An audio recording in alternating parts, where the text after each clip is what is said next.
best defending. We mustn't forget that he's been rated. As for Atletico, it seems everyone Get that was trophy. eating good that night. Despite the scoreline being a mirror image, Chelsea were a little bit more competitive against PSG, but, you know, what does that matter? I guess the pitches in Paris are slippery too. On the flip side, in a moment where his country really needed someone to show some heroics, Lewis Hall stepped up. Incredible player. Hello everyone, hope you're doing well. Welcome back. What's going on? Wild Champions League week. I was sat here watching 3 games at the same time on both Wednesday and Tuesday night, just trying to keep up with things. Some games were more enticing than others. For reasons, subscribe if you haven't. Or don't. You know, you don't have to. Actually, you do. Do it. Oh, I'm about to say, I said, yeah, don't Six tell me about Premier it. League teams made it to the Champions League round of 16. Women's playing each other, which means that of the 8 ties we have, 6 included at least one Premier League team. That's right. None of them won their first leg. Not one. There's a lot we need to talk about in this video, and I think a good place for us to start is with Glift. I actually found myself watching their game versus Sporting for longer than either the Chelsea, PSG, or the Real Madrid Man City. It's just the intensity that these guys play with, the spaces they're finding themselves in. There's this common, trend and comments that we keep seeing about Bodo Glimt whenever they go out in the Champions League about how teams just play horribly against them. We saw it with Man City, we saw it with Atletico, we saw it with Inter Milan, both home and away in the previous round. And now we're seeing it with Sporting, and I've already seen a lot of people saying it's just Sporting or whatever it is. But if this keeps happening to them, when are people just going to kind of admit that they're probably just quite good? Really what they do so well, evidently better than some of the best teams on the planet, is just the basics, just passing and moving. There was never a moment during this game where a Bodo Glimt player didn't have an option. And then we have the intelligence of their play too. I mean, look at their first goal. It was a penalty won thanks to a foul by a Sporting player, which I do believe was a penalty. But look at this switch of play by Kasper Høeg. I hope I'm pronouncing that correctly. Høeg. It's little things like this that they do throughout the entire game, just all over the pitch. And listen, I'm of the opinion that they're going to go through to the next round. I think that after 3-0, they're probably favorites. And when they do, they'll be faced with, Arsenal. 4-2-3-1. Especially considering how Arsenal and Bayern Leverkusen played against each other the previous night. I was too convinced they were going to win. That's a little bit more from Arsenal, but quite lucky towards the end with that penalty. I think it was a penalty. You can see that Madueke does get caught by the back. One Leverkusen defender who tries to tackle him inside the box. Really silly tackle to make behind a player 1-0 up going into the final moments of the game. Obviously, in this particular bracket over here, Arsenal are the favourites, but really don't count this team out. We've seen what they can do against elite opposition. Let me know what you guys think. Next, we move on to Oh my God. and the biggest train wreck of What a great pass from Toro. Tottenham. I've said this before, I've let this sentiment be known, but every time I see this Spurs side play, I'm violently reminded of Wonderful cross. he just gets to live amongst us after letting them win a trophy. We let this Spurs side win a trophy. It's unacceptable, man. We're on the Spurs side and the performance in this game. Being serious. We can talk about how, the pitch was wet and players aren't used to playing in these conditions. There are a lot of articles and sort of, you see a lot of comments of Atletico players having talked about their own pitch and how they don't like how slippery it is. So there's that. But throughout the whole game, Spurs just were not in it. They're not up to it. They don't look like they really want to play for this manager, first of all. They don't look like they want to play for their badge. They don't want jobs. It's a really sad thing to see. Oh, yeah, what other sis? That's all right. I really think that the worst is going to happen to us. Kind of disappointing. 4-0 in 22 minutes. This has to be the most embarrassing goalkeeper performance from any keeper in the top 5 leagues this season. And if it's not, it's definitely the most high profile. And also if it's not,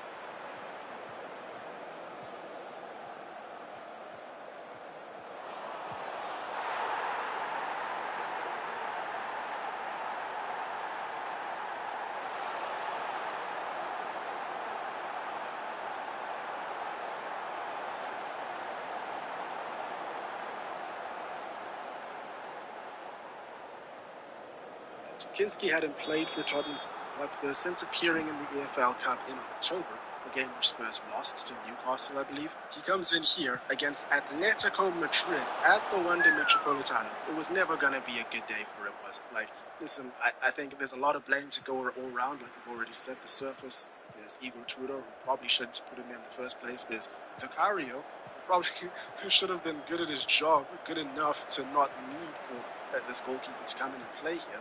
So there's a lot at work, and thankfully, you know, for his sake, it does seem like there's a lot of support going around. Oh, Polo! He has sent a message of support during the game, which I think is... Polo with 3 assists? Yes, I think it was when De Gea tweets Oh, out his yeah. messages. We've seen a lot of goalkeepers come out and show support for him. We saw Joe Hart do it the other day. We saw Thibaut Courtois right after the Real Madrid match with City, and it's really great because goalkeepers as a whole, they aren't shown as much love as outfield players. You know, less flashy, less involved, all of that. But my question is, where is the love for Jorgensen at Chelsea? I am still seeing overwhelmingly more comments for Kinski right now. He only conceded 3. He shared the load with Vicario. Jorgensen conceded all 5. Ooh, come on!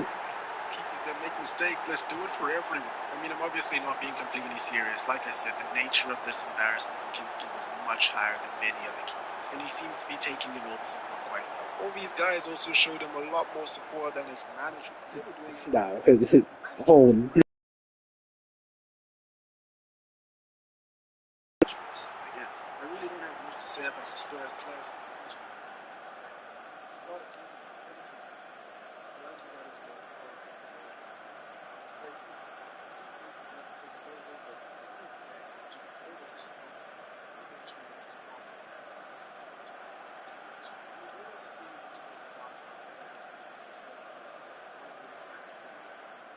So that in the very first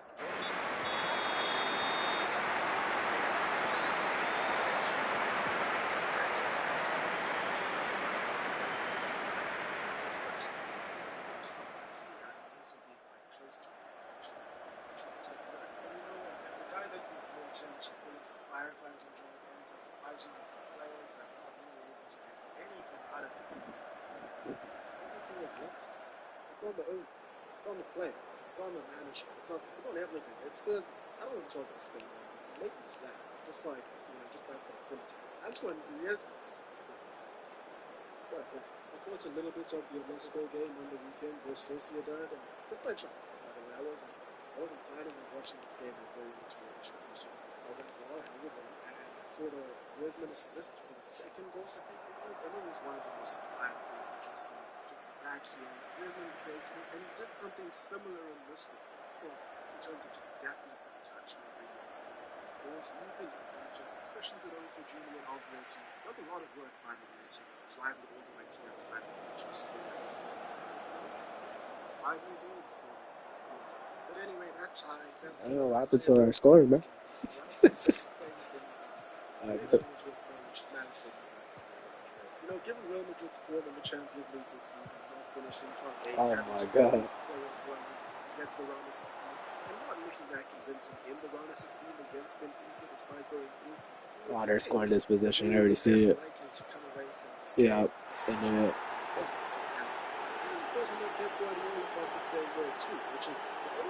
That was a good build up. No salty about it.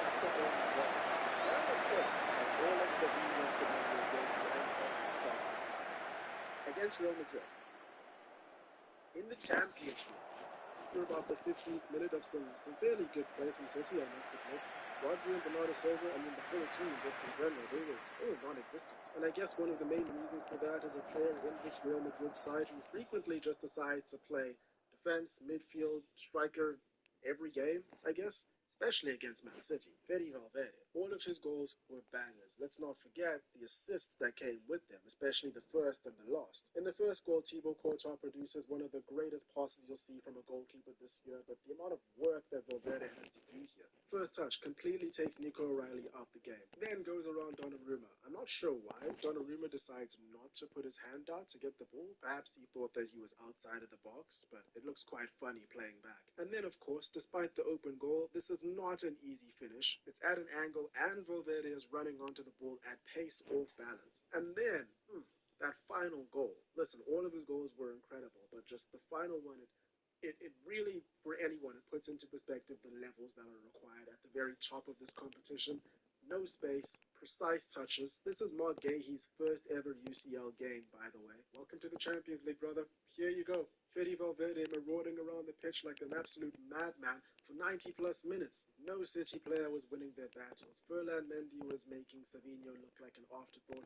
Jeremy Doku actually wasn't too bad in the first half. He was getting some good crosses into the box, but no one was doing anything with him, but after that, he kind of faded away into the distance. Madrid just had more desire.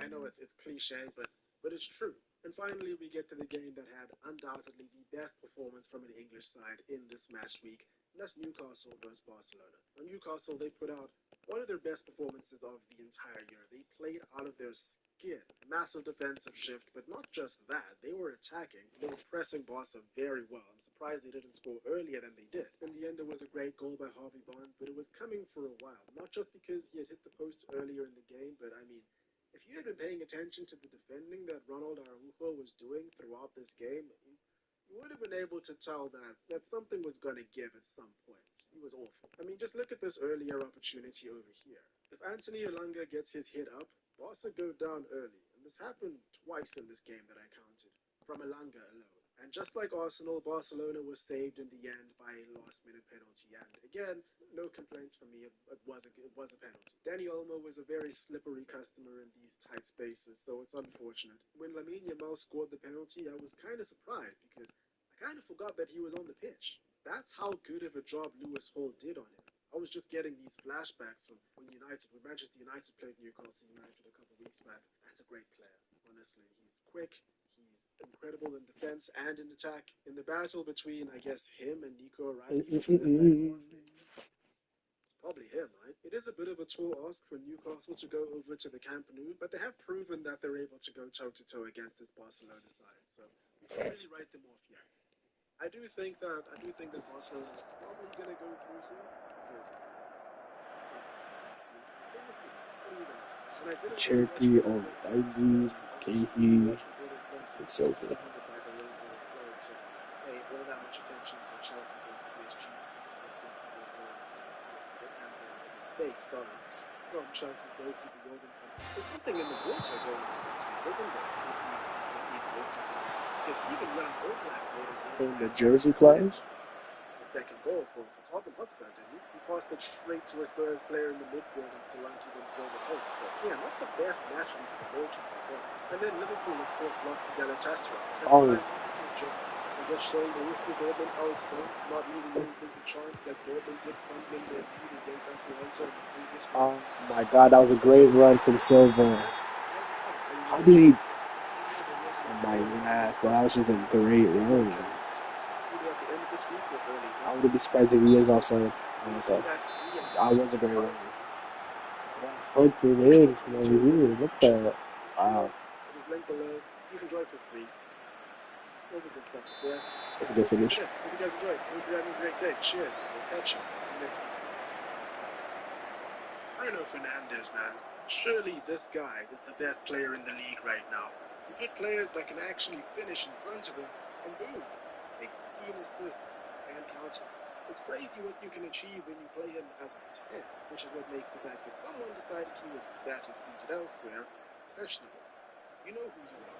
But even then, he was prolific. 18 games before Carrick, 8 assists, 5 goals. In the 9 games that Carrick has been in charge so far, Fernandes has 8 assists and 2 goals. And really, that number should be higher. But it really isn't just that. The only reason he has the capability of playing deeper and still be so productive is because of the all-round player that he is. His lightness and Come on, William. Oh, yeah, good cut. Oh, Jesus, what was that finish? Horrible fucking shot. What was that shot attempt? That's Donnarumma. Little ass hit.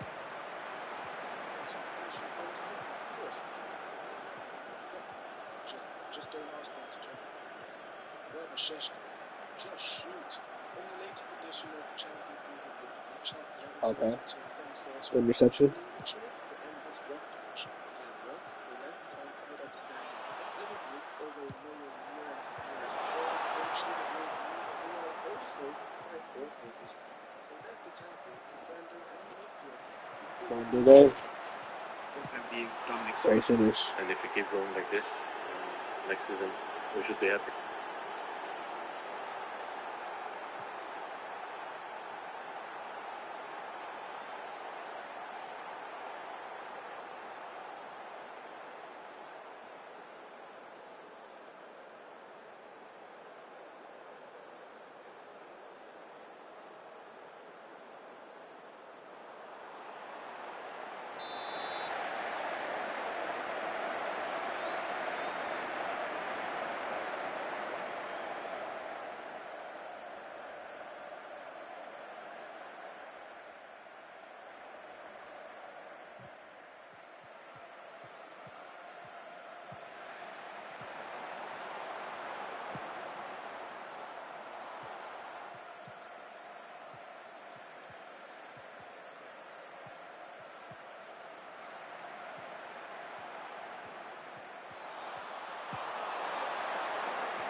The audacity of saying that Szoboszlai has a shot at Liverpool Player of the Year. Brother, he's their only player. If not for Richarlison, really one of the only Spurs players that seems like they actually give a toss. Spurs' misery might be past the point of no return. At least he kept his shirt on after celebrating this time.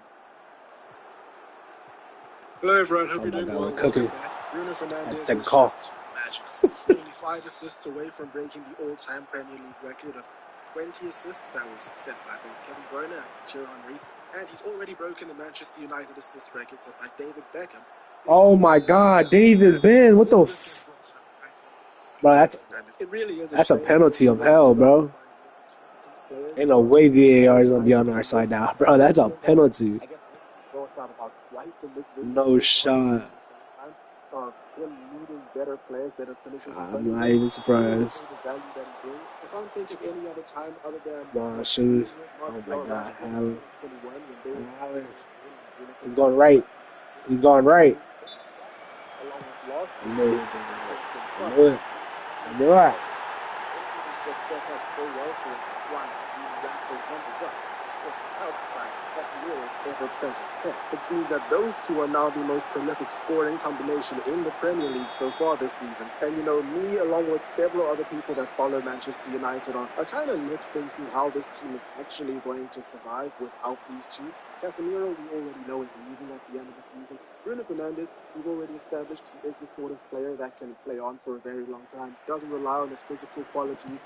Really is just all up in there in his mind. He's only 31. He can survive. He can play for a bit longer, but there will come a time where the pace is just a little bit too fast for him. And it comes really quickly. I remember with Kevin De Bruyne, it was almost overnight where he was costing City a bit too much. I know, different Oh my God. situation. Oh, what a save. What a save. What the fuck? Because this team has little to no creation without Bruno Fernandes, and Casemiro is just such a driving force that this team doesn't have either. So anyway, let's think about that later on. Let's push that side here to another day. That's what I do with all my props. Push it down, think about it later. It doesn't exist. Aston Villa. It's sad to say that it seems that a lot of people were right about Aston Villa when they were in fantastic form earlier on in the season, racking up all these wins, getting all these saying and commenting that they were overperforming, and nobody really believed, sternly believed that they were actually in a title race. And why would, when you look at their squad depth and their squad just in general, but even still, the fall-off has been quite stark. Oh my God, Ben Davis, great. You know. Many don't even think that they'll be in the Champions League next season. And it seems that all the people that really doubted them earlier on kind of all vindicated. 3 points, baby. Try to gather a little bit of information on Aston Villa. The first articles that come up look like this, and they are correct. Another quick search for stats shows that Villa are 14th in terms of expected goals and 9th in terms of actual goals scored.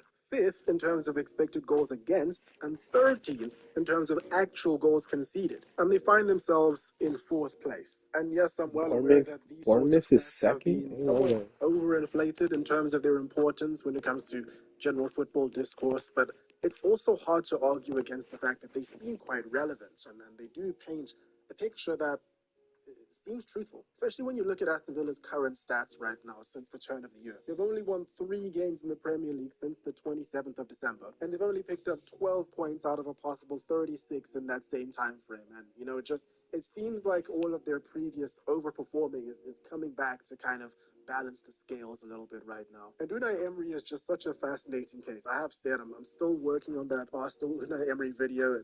It should have been out by now, but it's just very long. And it is more of an Unai Emery video than an Arsenal video at this point. But he just seems like he thrives in these environments where the team is big, but not challenging for the top things, but they're still able to do a lot of things. They should still be able to cater to him quite a lot and then bring in a lot of his own people, change the club to his own image.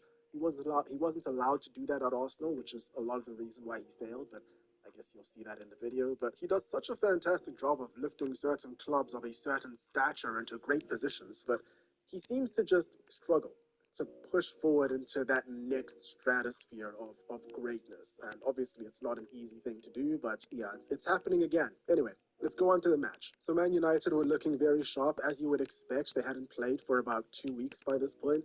benefits of not being in every competition. And Aston Villa were defending very deep because of their current form and United's current form. You have to be wary. Even still, there were a lot of moments of really poor quality in the first half. Lots of misplaced passes, miscommunication, all of that. And everything really came through in the second half when Bruno Fernandes and Casemiro decided to break the deadlock. I must say I'm quite happy that Arsenal is getting a lot of flack for their tendency to rely on set pieces because Man United are, they're up there right now. Casemiro's done it again over here. His movement right before, the leap, the positioning, the touch. Imagine if he played for Arsenal.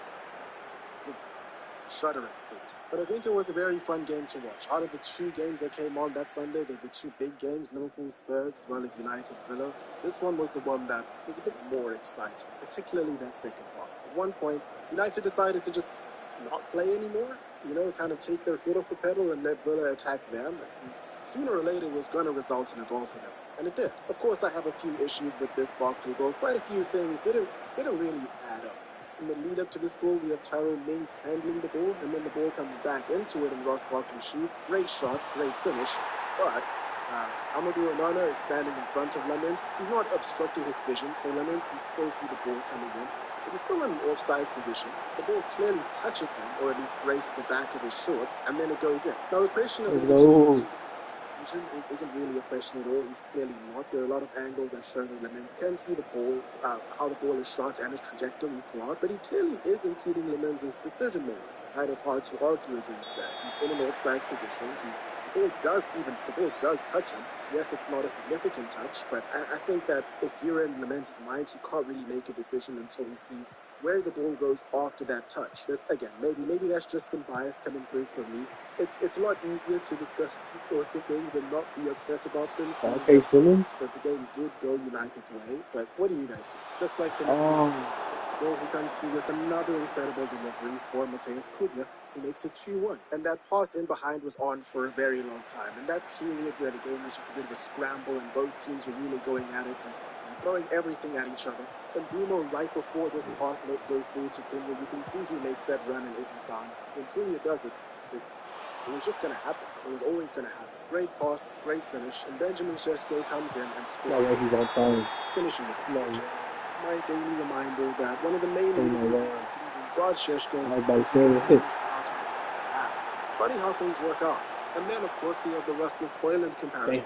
Højlund was unlucky. He was making a lot of great runs. He wasn't being found. There was a lot that was left to be desired from his time as United's number 9, but I just think that Sesko's a better player. I think his movement is better. I think he's able to draw a lot of defenders out of positions a lot better. He seems to be a lot better in the air for sure.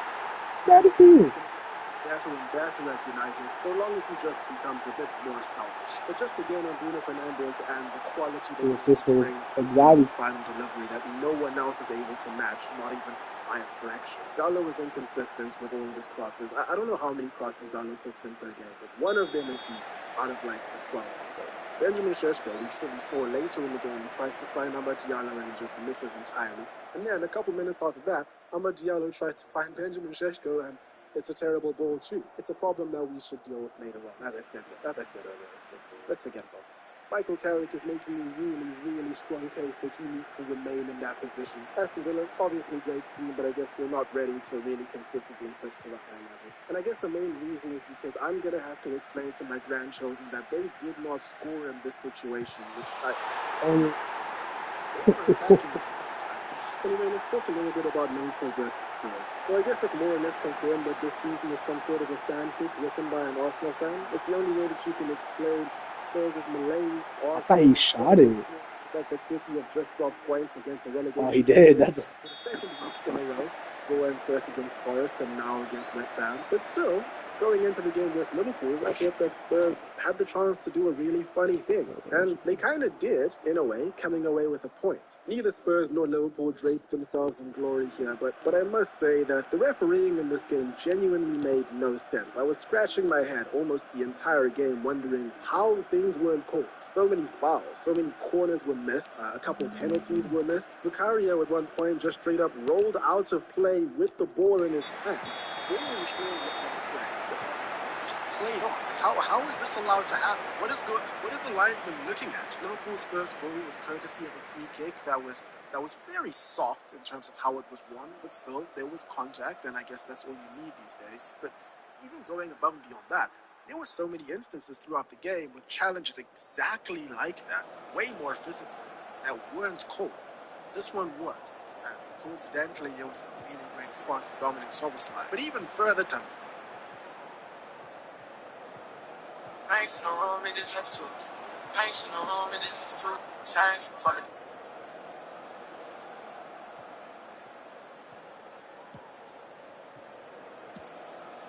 it wasn't the best free kick.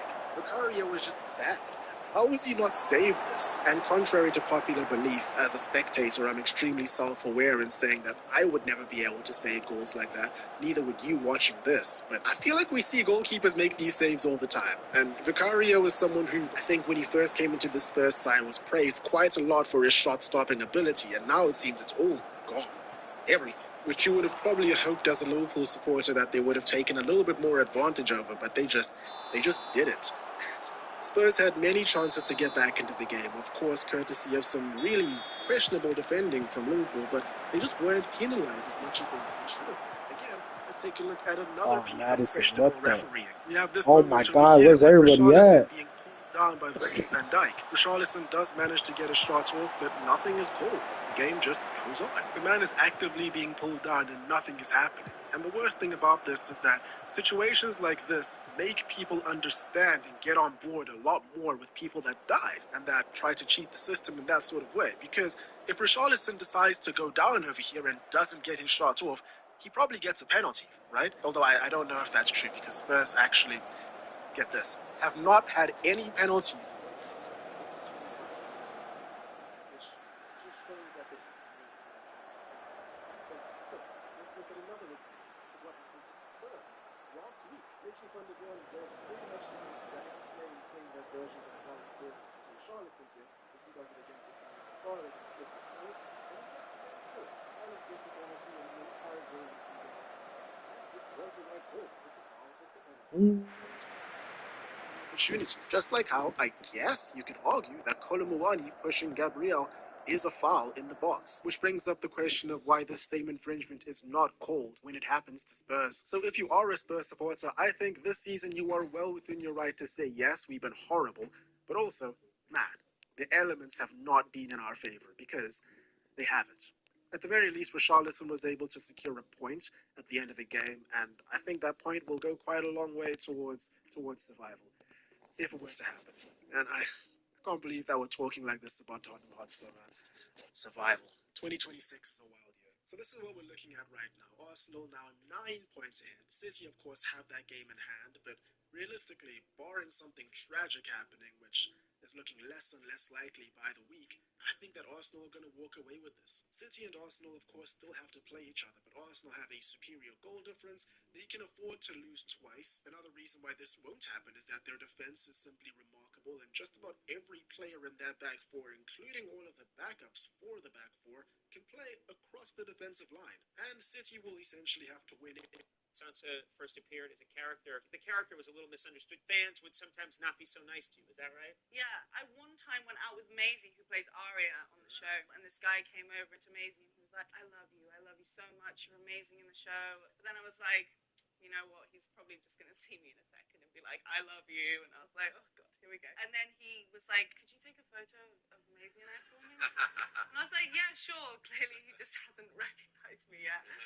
And then he was like, sorry, I really just, you're not that great. Yeah, I don't like you. What? Sansa or the back four can play across the defensive line, and City will essentially have to win every single game from now on, which, as we've seen, is kind of a tall ask for them right now, based on the caliber of opponents that they've just dropped points to. Again, there is just too much happening in Arsenal's favor right now. Like, I didn't watch their game, but I just feel like everything in the universe is pulling towards them lifting that trophy at the end of the season. Like, There is this clip of Calafiori blocking a shot in the most obscene way possible against Everton. Like, I don't think people realize just how shocking this is. Okay, so if you're alone right now, preferably if you're at home, don't do this in public, but I want you to just try and do what Calafiori did over here in this clip. Like, I'm not going to do it, but just put yourself in that position and then think about the sort of mind connection you have to accurately kick the ball like that and block it and actually get the trajectory correct from such a short distance.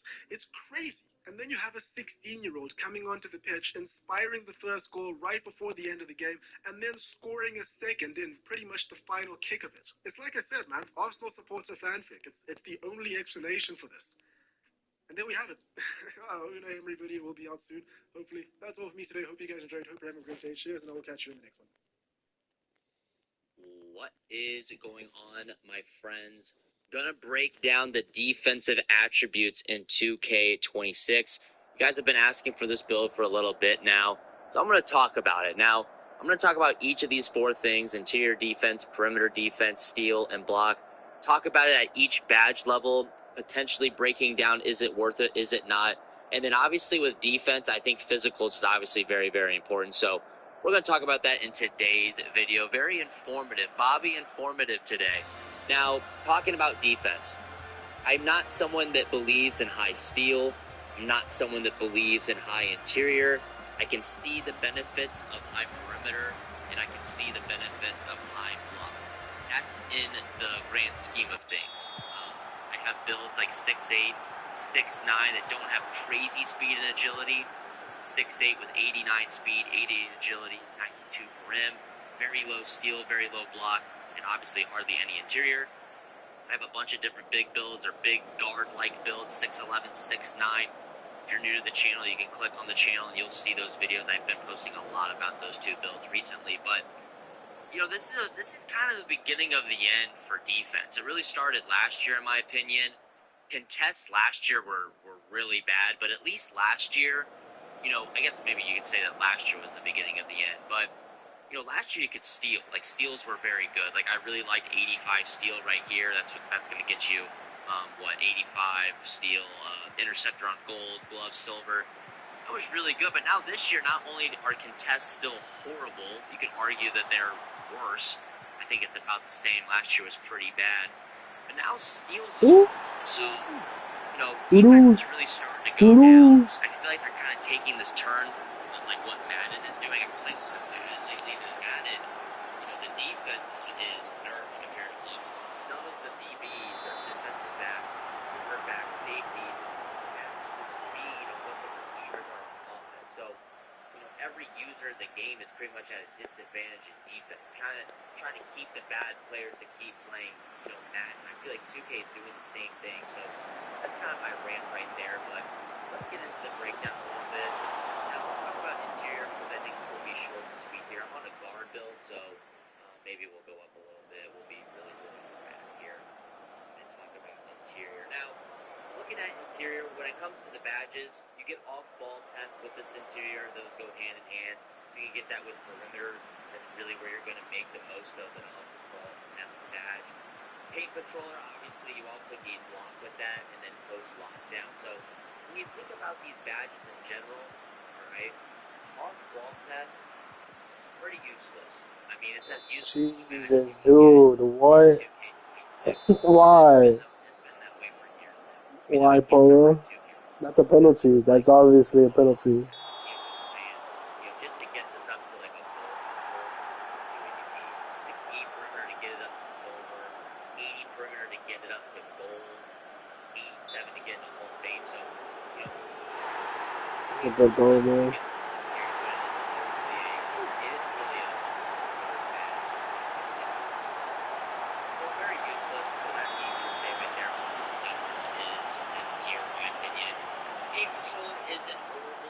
Interior with a what, 74 block. You know, you're gonna get better block animations. I actually don't think that this badge is necessarily useless. Just having it on the bronze level gives you a better chance of getting better animation. I like the 70 interior, 84 block. That's gonna get that up to silver. I think this is the best value in the game, or like top 5 value is Paint Patroller on silver. I have Paint Patroller on gold. As you can see, that's 77 interior with a 93 block. I really don't notice the difference between gold and silver, and then honestly, anything above gold, I think is kind of a waste. Obviously, I think people will say, well, I have 99 block and I'm having the time of my life. Well, it's like, yeah, but you need to have, crazy attributes. Like, you need an 84 interior and a 97 just to get it to Hall of Fame. And then, obviously, to go from a 97 to a 99 block, assuming you don't use cap breakers, that's 4 total overall almost. Plus the 89 interior. There's just a lot going on there for Paint Patrol. I think silver is a very good level. I think block is better this year than steel, in my opinion. But obviously, in basketball, not just 2K, not just virtual basketball, but in real life basketball, I didn't get to see runs. Steals a game than blocks. I think it's just a lot more common to get a steal than a block. That's just No way, you shoot this. Thanks, shout out to the Bucks. I do like block this year. I don't think it's horrible. Especially, I'm not a huge fan of high steal as my game. It is with a double, with a brace. So I like steal more just because it happens more often. But I feel like you benefit more from an 84 block as opposed to an 85 steal. That's just in my opinion. Okay, so don't, what I'm saying? Don't kill me for having that take. That's just my experience. I think steel, is very bad. Now, when you look at post lockdown, you need interior and strength. So to get this up just to bronze, you need a 74 interior and what?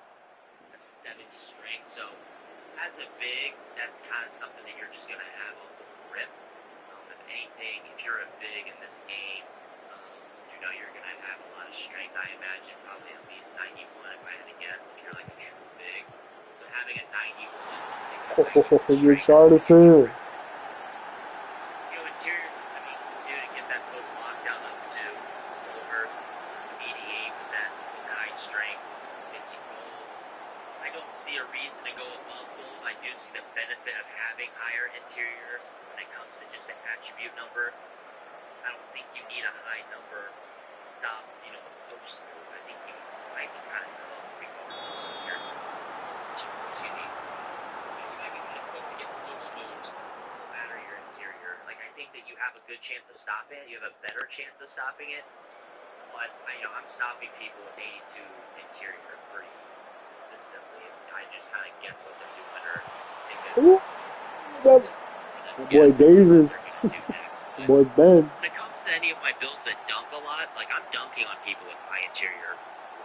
So, when it comes to stopping perimeter players from dunking on you, I'm not really too sure how much it benefits. Like I said, you definitely get a better chance at stopping it, but I just don't really see, what I'm saying? I don't really see why you would spend a bunch of points on interior. Maybe if you're trying to be the best defender possible, I can see that, but I don't really see the reason or the need to go above a 74 if I'm a big, honestly. Like, maybe you're someone that plays a lot of park, maybe you're someone that plays a lot of park and, doesn't hurt to have interior, but if you're someone that plays a lot of rec, which a lot of people that are subscribed to my channel are, I don't see a reason to have a high interior. So that's my interior breakdown. And obviously, I talked about strength there.